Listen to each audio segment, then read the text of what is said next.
Selama bulan suci Ramadan, pasti ada makanan yang selalu hadir dan sering ada pada santapan buka puasa. Betul, Itu kalau Kak nggak Gil. cincau, Cincau, kolang-kaling. kolang-kaling, apalagi tuh? Gorengan. Gorengan. Tapi Oke. gorengan lagi agak mahal di Iya, sekarang karena minyak harganya nih. naik ya. Karena minyak lagi naik. Susah jadinya. Kita kali ini mau ngomongin soal cincau nih. Salah satu produsen di Kota Malang yang ketiban rezeki di bulan Ramadan, yakni adalah produsen cincau. Omset produsen cincau ini naik hingga 800%. Ternyata nggak hanya cincau, Alfian. Nah, bulan puasa tahun ini juga membawa rezeki bagi pembuat kolang-kaling di Bandar Lampung. Nah, sayangnya mereka terkendala nih karena bahan baku yang semakin sulit didapatkan karena pohon aren ini banyak yang sudah ditebang. Sayang sekali ya. Betul.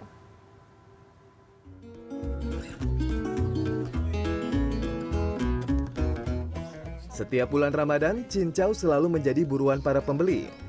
Makanan ini biasanya menjadi campuran aneka minuman untuk sajian berbuka puasa.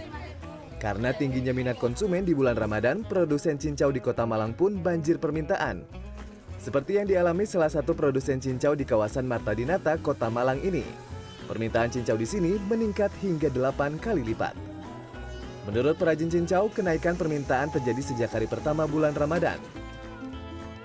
Kalau tiap hari ya cuma 30 black, 25. Kalau nggak puasa, ya. Puasa sekarang? Kalau puasa ini cuma berapa ya? 200. Iya, 200, 190. Meski permintaan tinggi, pedagang tak mau menaikkan harga jual. Satu kaleng cincau ini dipatok seharga Rp50.000.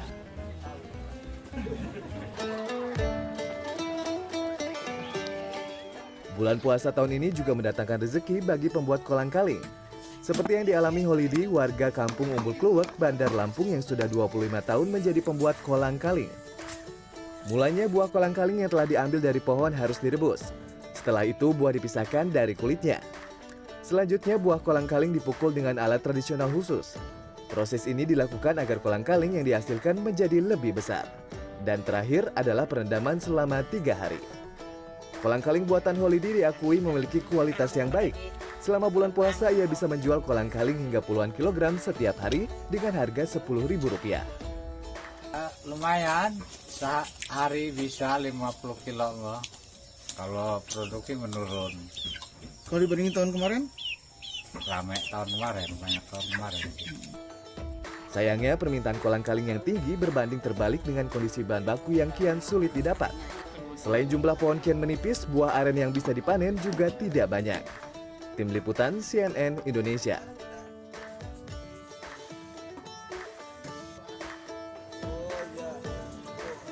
Tuh kan seger banget ya kalau Seger bikin es pakai cincau terus pakai kolang-kaling Kayaknya enak gitu. nih, pengen bikin nanti ya. Harus bikin ya, nanti ya. Buat buka puasa. Nah, masih terkait bulan Ramadan, ternyata juga menjadi berkah bagi siapa saja yang mau berusaha. Di antaranya ini ada seorang perajin rekal atau meja kecil tempat Al-Quran di Magetan, Jawa Timur, yang omsetnya kini meningkat hingga 3 kali lipat. Nah, berkah Ramadan juga dirasakan pembuat kue kering di Kabupaten Banyumas yang kini tengah kebanjiran order hingga Hari Raya Idul Fitri. Kita lihat bersama yuk.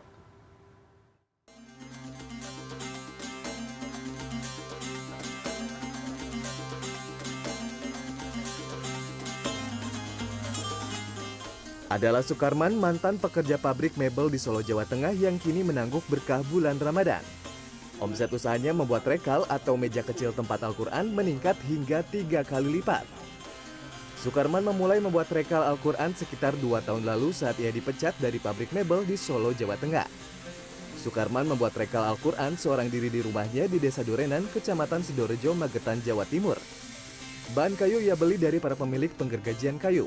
Setiap satu meja Al-Quran berbahan baku kayu sengon dan mauni dijual seharga Rp20.000 hingga Rp25.000. Pemesannya datang dari sejumlah pondok pesantren di wilayah Magetan, bahkan dari luar Magetan seperti Ngawi, Madiun, Ponorogo, dan Semarang. Ya lumayan meningkat. Kalau sebelum bulan Ramadan itu paling per minggu ya 50. Kalau untuk Ramadan ini sekitar 100 sampai 150 lah per minggu. Dari usaha yang ditekuninya, setiap minggu Sukarman mampu mendapatkan penghasilan hingga Rp3 juta.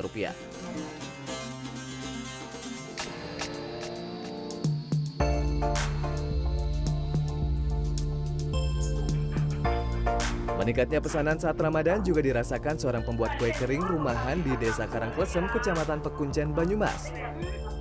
Menurut Sutoyo, pemilik usaha kue kering, permintaan kue untuk Lebaran mengalami peningkatan hingga 50%.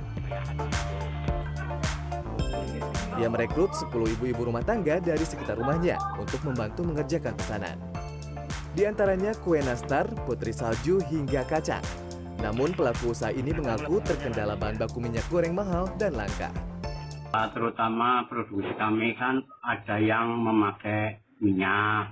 Nah, kendalanya itu nggak ada barang minyak. Gitu. Padahal usaha kami itu dari UMKM kami itu yang seperti yang banyak itu dari bahannya itu terutama minyak. Meski harga minyak goreng naik, ia tidak menaikkan harga kue produksinya secara signifikan. Kenaikannya hanya berkisar Rp5.000. Tim Liputan CNN Indonesia.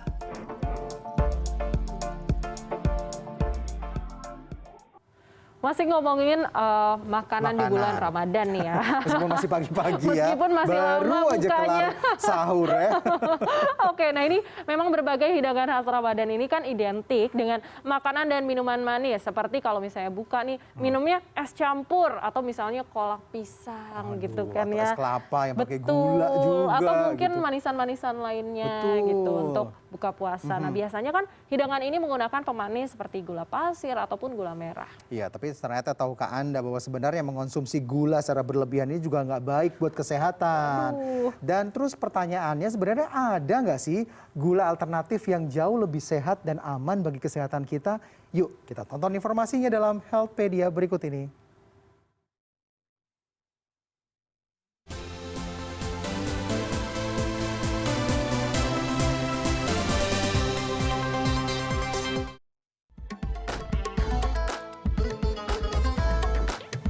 Hidangan khas Ramadan umumnya identik dengan makanan dan minuman manis seperti takjil es campur, es buah, atau es pisang hijau yang menggunakan gula pasir, sirup, dan kental manis.